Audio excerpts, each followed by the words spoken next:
আসসালামু আলাইকুম সবাইকে। মূলা ভাজি করব, এই জন্য প্রথম মূলা কুচি করে নিয়েছি। এরপর এক চা চামচের মতো লবণ দিয়ে 10 মিনিট ভিজিয়ে রেখেছি। এবার মূলাগুলো কষলিয়ে নেব। দেখেন পানি বের হয়েছে। এরপর মূলাগুলো ধুয়ে নিয়েছি। একটা ফ্রাই প্যানে সরিষার তেল দিয়ে দিয়েছি। এরপর দিয়ে দিলাম 1 মুঠের মতো গুঁড়া চিংড়ি মাছ, একটু ভেজে নিয়েছি। এরপর দিয়ে দিয়েছি পেঁয়াজ কুচি, রসুন কুচি, কাঁচামরিচ ফালি। এরপর দেব লবণ 1 চা চামচ।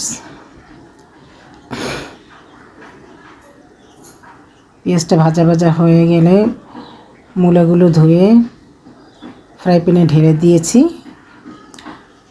আর দেব হাফ চা চামচের মতো হলুদ দিয়ে ঢেকে দেব।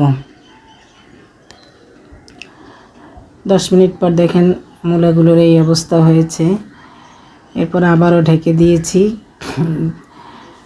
একটু হাফ কাপের মতো পানি দিয়েছি, মূলাগুলো সেদ্ধ হয় না। অনেক 2-3 দিন ফ্রিজে ছিল তো। এরপর ঢেকে আরও 10-15 মিনিটের মতো লো হিটে রান্না করেছি। মূলা ভাজিগুলো হয়ে গিয়েছে। ভালো লাগলে লাইক, কমেন্ট, শেয়ার করবেন।